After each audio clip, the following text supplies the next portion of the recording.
Welcome to the Reclaim Leader podcast. I'm Jason Tucker. And I'm Jesse Skiffington. We're two pastors in the trenches who are passionate about church health for greater gospel impact. We share the ups and downs of ministry, strategies that worked for us, and some that didn't. Best practices and practical tools for church leadership. The goal, to help all of our churches flourish. Let's get started. See another sunrise, sing a little song. Welcome back to the Reclaim Leader podcast, everybody. It is so good to be here. Jesse, it's great to talk with you after a little bit of time off. I know you had a fantastic vacation, which is really cool. Out suffering for Jesus in Hawaii, I don't know how you did it, but somehow you managed. Actually, truthfully, I don't know how you're back. I don't know that I would come back. Bumpy re-entry. They were like, there's going to be a little turbulence coming into SeaTac, Seattle. And I was like, yeah, there's a little turbulence coming back from vacation, right? It's like, but this was truly, and this is not our topic today, but since you brought it up, like, honestly, getting some rest is important for us. And this was the first time really since the pandemic that I shut off email really completely. I worked really hard to get everything off my desk. Both my responsibilities kind of at the denominational level and at the church level. And just, we cleaned the house super well before we left. Like, we wanted everything to be just to be able to walk away for 2 weeks and just enjoy it. And that's mostly what happened. And so I was just really grateful for that. But then coming back going, but so anyway, so it's, we're getting there. And I'd be willing to bet you did not miss the emails and that there was something really liberating about that time. It was really nice. I actually took them off my phone and I just was really intentional. And I think for me, one takeaway is I've got awesome people here that can do a lot of things. I came back, I opened up my email. I was almost afraid to.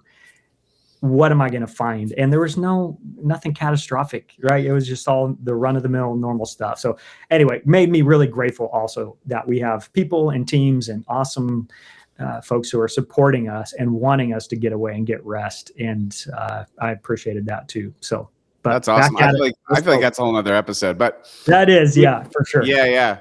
But today we thought, since last week we talked about facing the change you didn't ask for, that it would be interesting to now take a look at facing the change you did ask for. That's right. Because isn't that what this podcast is about? It really is. So we're going to jump into this today, and I'm framing the conversation. The conversation is going to go where it goes, as it always does. But I'm framing it around a year ago at this time, when our church decided on 3 major initiatives, one of which was very controversial, and that was changing our worship times. And I know pastors out there, you're chuckling a little bit, but you also know it is no joke. The amount of resistance that you can get from decisions like that. And we faced a lot of resistance. And so working through that now, 1 year later, the question is, are the 3 initiatives that we talked about a year ago, did it work? Yeah. What happened? And I think, and we were just talking before we hit record, I think this is you mentioned this, Jesse, a unique thing that we can offer on this podcast is that we're actually in the trenches doing this with you. And we can tell you in real time, this didn't work. This worked. This is how it went. Initiating change actually went. And I think that's important because I don't know, I don't usually hear podcasts that are able to sort of do that. And so I think that feels good, even though I don't always like airing all the laundry, but somebody from your church might be listening, right? It's like, oh my goodness. That's right. They're going to find out we actually don't know what we're doing and we're feeling our way through the dark like everybody else.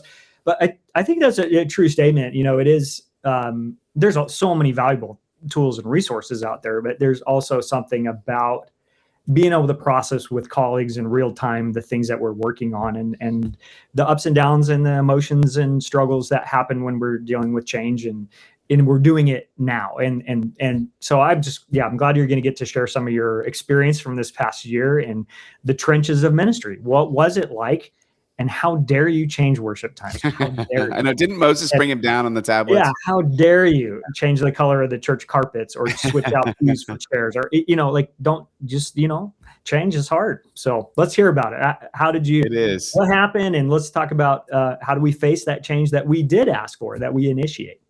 Yeah. So before we jump in, 2 things. First of all, if you're a new listener with us, I think this is a good episode to start with because it's kind of gets to the beating heart of what we do and what we talk about as church leaders. Now we're trying to help other pastors do this, just initiate change and move their churches forward. Obviously, we are assuming you're doing it in partnership with the Holy Spirit. But also, this is an important day for our family in that this is when my son, Jason, he's been told, but you never know until it's happened, that he's going to receive a couple of college offers to play football today.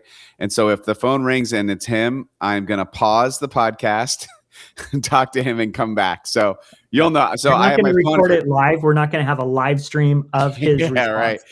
And if you're watching on video, you're going to see me looking at my phone every once in a while. And I'm sorry for that, but that is why. Anyway, let's jump in. I want to bring you back to a year ago when our church, we had 3 major initiatives that we talked about. Every year we do this. Every year at our annual meeting, which happens at the end, around the end of the fiscal year, for us, like the beginning of June. So June 2025, we talked about 3 things, and they're all based around really one goal, and that is we have to continue to reach younger generations with the gospel, specifically young adults and teenagers, Gen Z, Gen Alpha. How do we do that? How do we make sure we're focusing on that? And, you may think, you guys talk about this all the time. How is your church? I mean, you're already locked in. No. Your mission focus drifts over time. Totally. And if you're not intentional about what's next, you're not going to get healthier. Nobody ever gets healthier unintentionally. It always takes intention. Again, you don't wake up one morning, you're like, how did I get 6-pack abs? I don't know. It was amazing. I just woke up and it just happened. No, it's incredible intention. So anyway, a year ago, and for reference, episode 402, I talked about 4 surprising benefits of change resistance, because we were facing some resistance at that time. I want to rehash those just to affirm that I found them to hold true over this last year. And they're all C words, because we're sick. We have to do alliteration. Anyway, number 1, the first C was clarity. Is that when you face the resistance, it forces you to think really deeply, like, hey, did we decide the right thing? Do we know what's really at stake? And, now there's a cost. And so as you're testing your vision or your decision against the cost, it brings some clarity. Like, yeah, this helps the mission. Yes, this seems like, yes, absolutely, this is the right direction. Is it going to work? I don't know. It seems like it will.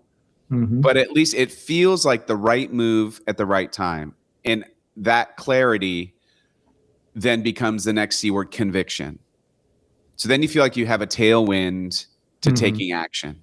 And that helps you get through a lot of the resistance that otherwise might really stop you in your tracks if you're not really convicted about something. I mean, have you ever had a teacher or somebody telling you something and they weren't full in their conviction? It does not elicit a whole lot of trust and excitement. That's right. For sure. Yeah. I feel like it's our denominational leaders, not yours, but mine. You're always just like, just this last year, hey, we didn't decline as much as last year. Okay. There's a mission to get behind. Really instilling a lot of conviction. Anyway. Yeah. Then courage. Because you have that clarity and conviction, you have courage. You're willing to sail into a headwind, but not sail into stupid, right? I mean, you have courage. You've thought it out. You're not just randomly sailing against the pressure, but you're willing to do it because you have clarity and conviction. And then lastly, confidence of the community who helped make that decision. Confidence together. And then that brings some unity as you start to coalesce around this idea that you feel is the right thing, and not just you, but your team, your leaders. You're starting to get buy-in. And then you start feeling the common purpose, the unity around it. Like, this is for a purpose. And maybe we have to sacrifice. I mean, with the worship change, I definitely had to sacrifice because now, on a non-summer Sunday, our first service is at 9 and our last is until 11:45. I'm not out of here till 1 p.m, preaching 3 services. In the summer, we add an 8 a.m. patio service. So we have 4 services. I start at 8, end at right. And that's not ideal. It's a lot. But it's, so helping them to understand, hey, this isn't the most convenient thing for me either. We're going to have some sacrifices to make, but this feels right for the mission. Yeah. And then that frees you up to be creative. It's like once you have it decided, then you have room for creative problem solving as you go. Okay, this is what we're going to do. How are we going to do it? Yeah. What's the best way to do it? You hit on something really important here. So all those C's that you were talking about are something of the purpose, the why we're doing this, right? It all, and when you have a lot of clarity around that and that courage and confidence to move toward it, the how and the what are things that all of us really capable people and your amazing people in your churches can figure out together. Yeah. But if we don't know the destination clearly, it makes it, we don't even know how or what. You can't get to how or what without a clearly marked destination. And a lot of times when I'm coaching with people, part of that work is to get really clear about where are we now and where are we trying to go. And if we can get clear about those two things and agree on it, then the how and the what of exploring steps to make progress or to resolve difficulties or obstacles along the way becomes something that we can actually do. But if we're not sure about where we're going or trying to go, it's really hard to solve problems. So I love it. I think that's a spot on. And you guys launched this thing. Tell me, it was the fall, right? Is when September. You went live? Yeah. The first Sunday in September, or the first after Labor Day, whatever that was. Summertime was casting vision, getting people prepared, thinking about it, addressing some headwinds. Yes. And I will say we made a big deal of it. We called it Get in the Game because we were adding another hour of Sunday school. We were doing also, and we were trying to give everybody a way to say that they were in the game. So if you were a traditional worshiper, what we did was we flipped the timing. So it was at 8:45 in the morning. It was moving to 11:45 because we needed to optimize our contemporary service times for earlier with Sunday school. And so one of the things that someone could say, hey, I'm in the game for was, hey, I'm in the game for giving this a try. Even though I don't like the time or whatever, I'm in the game. Right. And then others were like, I'm in the game because I'm going to help with Sunday school, or I'm in the game because we really needed our 10-15ers to move to 9 so that we could, that was the problem. Our 10-15 was too full. So we needed to move some successfully to earlier. And for some of them, that was what it meant to get in the game. And we had t-shirts. And if you made a move and you sort of made a pledge to do this between September and December, you got a t-shirt that says, I'm in the game. Tower Hill Church. And it's amazing what people will do for a t-shirt, Jason. Well, it's funny. And we do those things. I mean, I don't know, pastors, you may think that's kind of dumb, and maybe it is, but here's what it does. It builds excitement and buy-in in the sense that we're all doing this together. That's right. So anyway, I'm sorry to interrupt that, but I just want to say, like, it wasn't just we rolled it out, but that was a big part of getting the buy-in last summer. No, I think that's right on. And I think you also hit on something I think that has worked well for me here is when you use idea language. We're giving this a try. We want you to be a part of it, and we're going to talk about it and evaluate as we go along. Like, you make those promises and you mean it. People are more open. And I think sometimes I notice when we've done a change that they're only doing it because they trust me. Yeah. Like, I don't like it. I don't want to do it. But if you think this would be good for us, then I'm willing to give it a try. And that actually raises the burden for me a lot, where I'm like, okay, I got to put my all into this too then, because I'm asking people to sacrifice and do something here. And maybe they're doing it only because their pastor asked them to. And so there's just a lot that you guys did ahead to really get as many people as possible in the game. And I think your tagline, your motto there is a great example of, whether you use those words or not, we want to mobilize as many people to be involved in this change so they can be a part of it and not left on the sidelines or whatever. That's it. And then the sort of the last C that you hope for is real collaboration, God's people figuring it out together. Yeah. Okay. So it's been a year almost. And we had 3 goals. So one was, and all was about, how do we optimize reaching the next generation? Number 1, we knew we needed another contemporary service with Sunday school, and we need to make it earlier in the morning. So here was the flip. It used to be 8:45 a.m. traditional, 10:15 contemporary, 11:30 contemporary. We knew we were not going to get young families at 11:30. We were starting to get some young adults at 11:30, but it wasn't enough where we felt like the target was really getting those Sunday school families who, by the way, said that they would love to come earlier because their kids have been up since like 6. You know what I mean? Yeah, totally. The little kids. So anyway, so the change then was, so it's going 9 a.m. contemporary, 10:15, keeping 10:15 where it is, and then 11:45 traditional. The reason 11:45 is because we need a half hour in between to tear down contemporary and set up traditional. That takes a little time. It actually only takes about 15 minutes, but we want buffer in there for communion Sundays and stuff like that. Yeah. So here's what happened. Overall numbers is we added 78 people a week. Did we lose some? Yes. And here's what happened. So there were some people who were very unhappy with the worship time change, the traditional worshipers. Yeah. And we lost a decent number of them.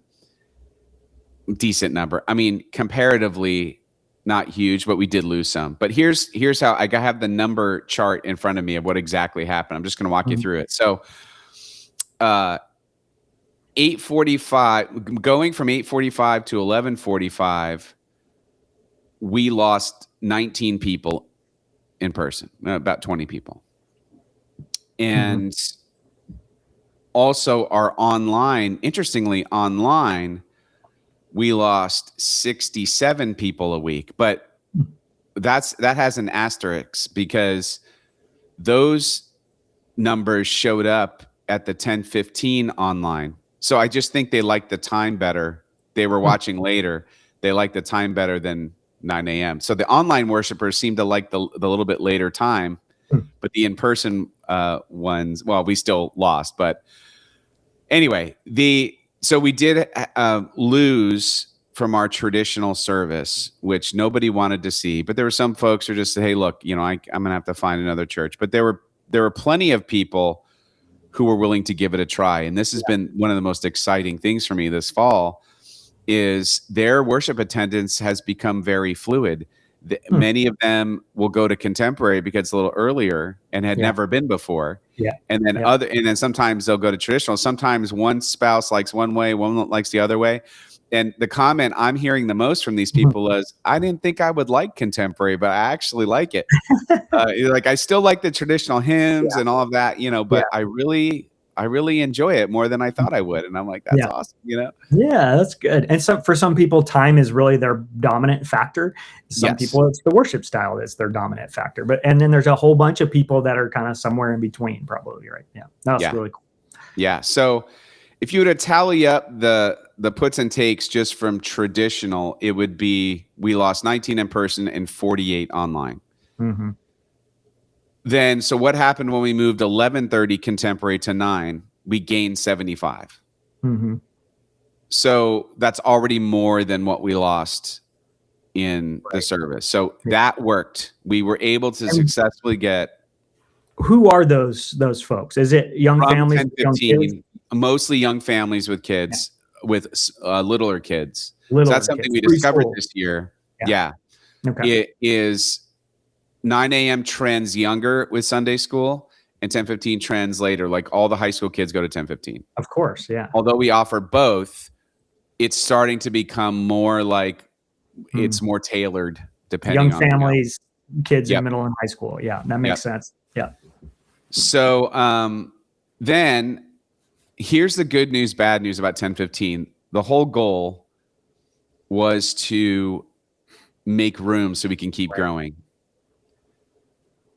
The bad news is it worked and it's full again. Right.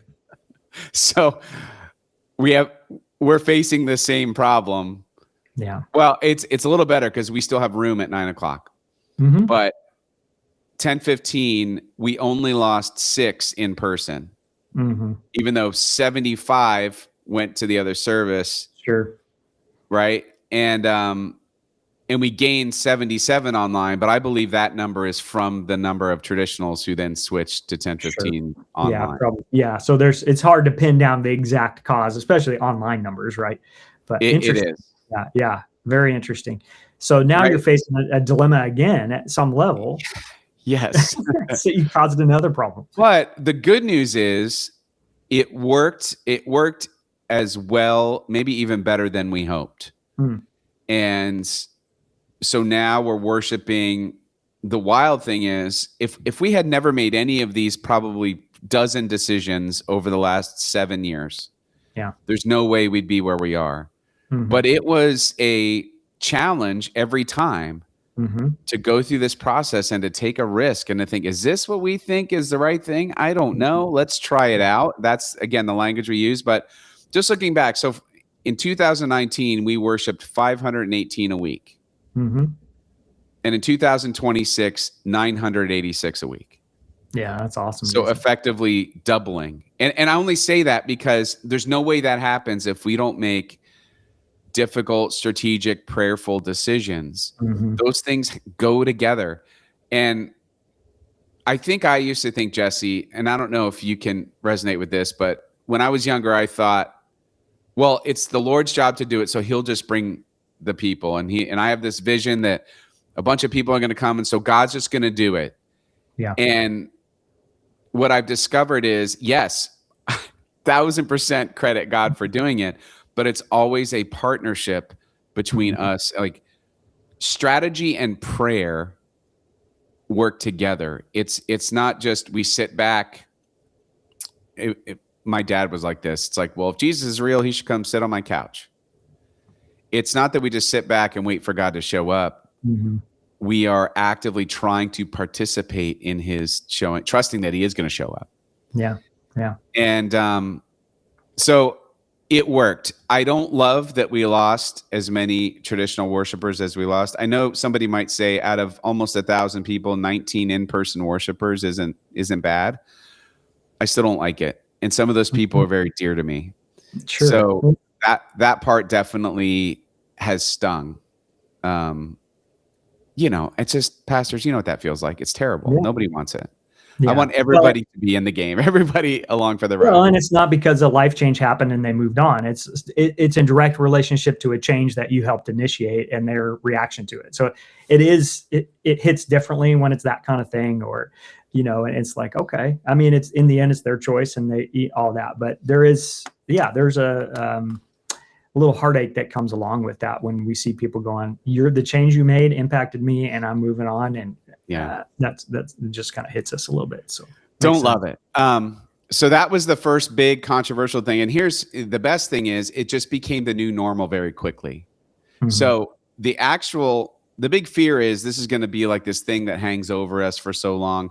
But once we got like 2 months into it, everybody saw the world didn't end and everything was being okay and things were kind of working. And everyone, I think, took a breath.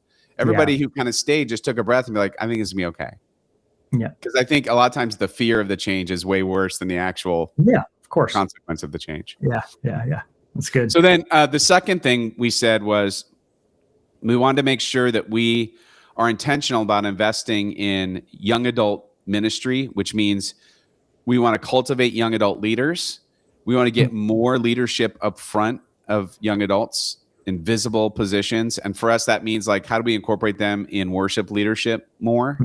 And also to offer them more in terms of Bible studies and fellowship events. So we invested in a position, and we talked to Kayla a couple of months ago, who is our that was great. Young adult ministry director, and she's been knocking out of the park. It was a great investment.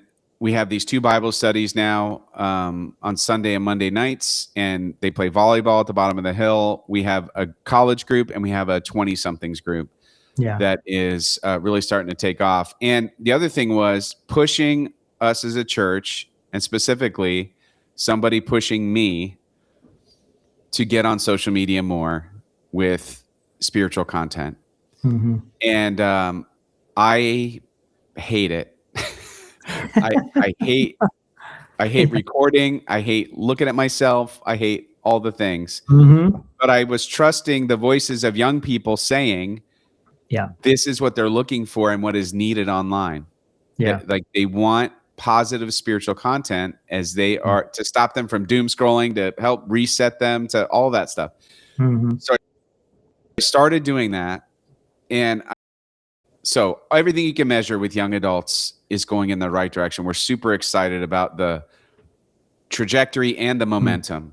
But something happened 3 days ago that broke my heart in the best way.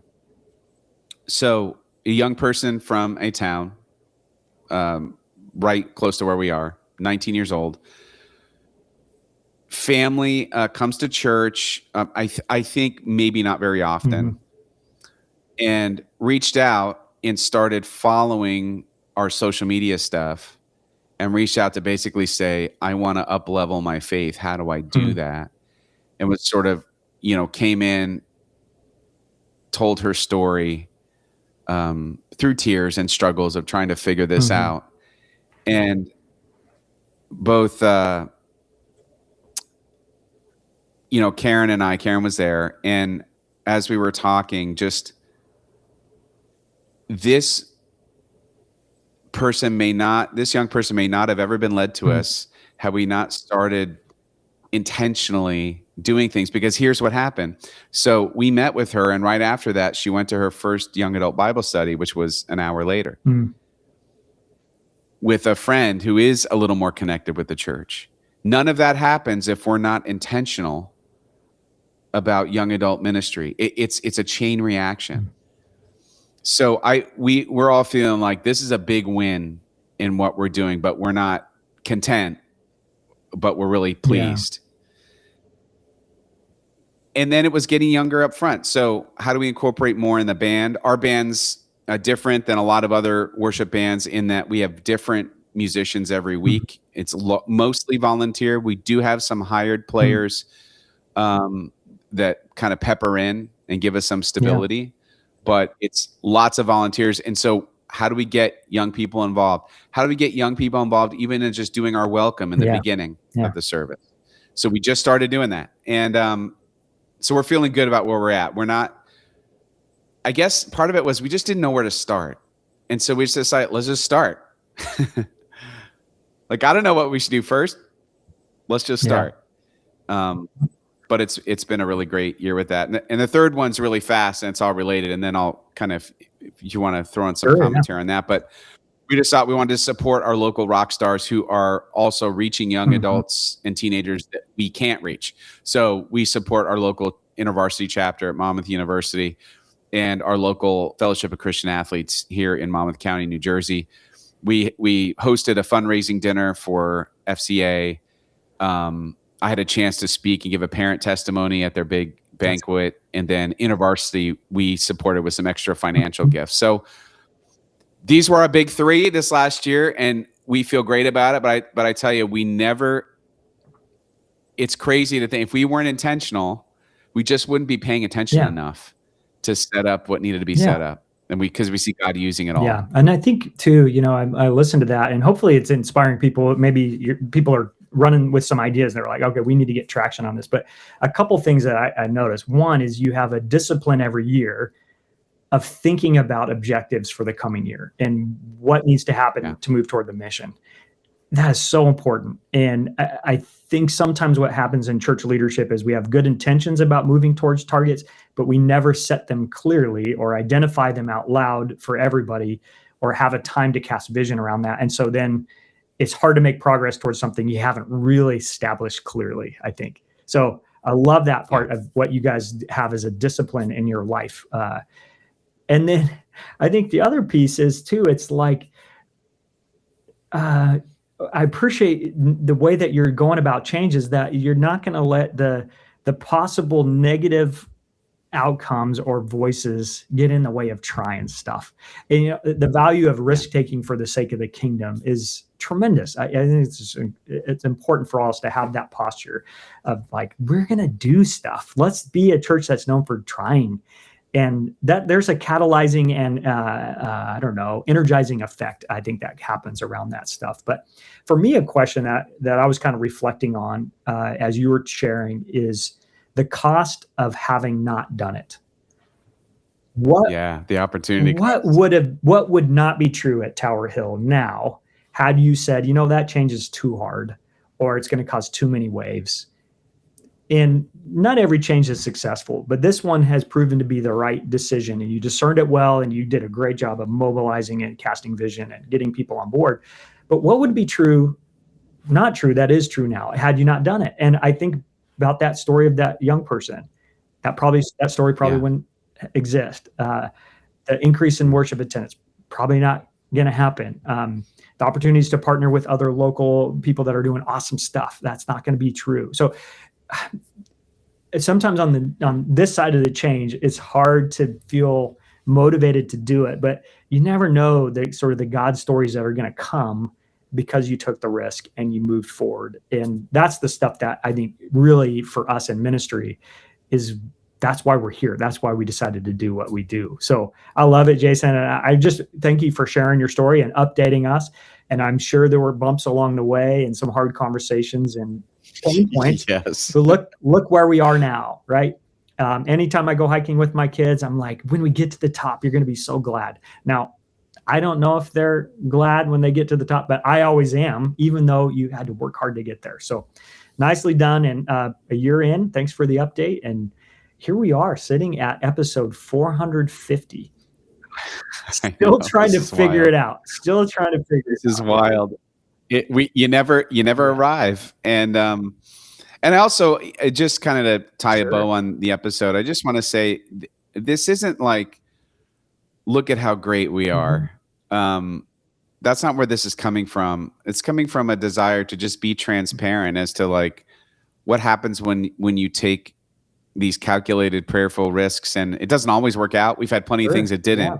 Just so happened this year, the focus we had was the right focus. I believe that God inspired us to have. Well, thinking even back because we're to those times where, I think you guys tried a Sunday night thing and you put a lot of effort into it. That was a big failure. You tilled up the soil, right? Of we are going to try stuff with worship, and so it's not everything is going to hit, right? Not everything is going to work, but we got to put things out there and see what sticks and see what God wants to do with it. But and even like, for example, having these 3 initiatives, maybe only one of them successful. Right. Great. Yeah. Great. We made progress. And then we pivot, right? I mean, whatever we have to do. Good so stuff, anyway, Jason.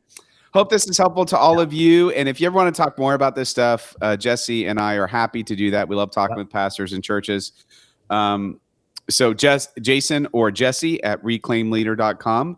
And anything else before we kind of sign off? I mean, I think I just appreciate our conversations, Jason. And really, I think part of what we're doing is trying to help each other understand where we are and where God's leading us to be and how do we get there. And that's change management. That's how do we mobilize a community toward that? How do we do that ourselves as leaders? So anyway, we're rooting for everybody out there. I know that's a weird phrase, but truly we want what's good and best for our church leaders and pastors. We want you to have wind in your sails, a little bit of encouragement and the opportunity to just be in conversation and with pastors that are in the trenches, trying our best too, and succeeding sometimes and failing other times. But we're going to keep moving forward. Amen. All right, everyone. Ministry is hard. It is so much better when we do it together. Hope you have a great week, and we'll see you next time.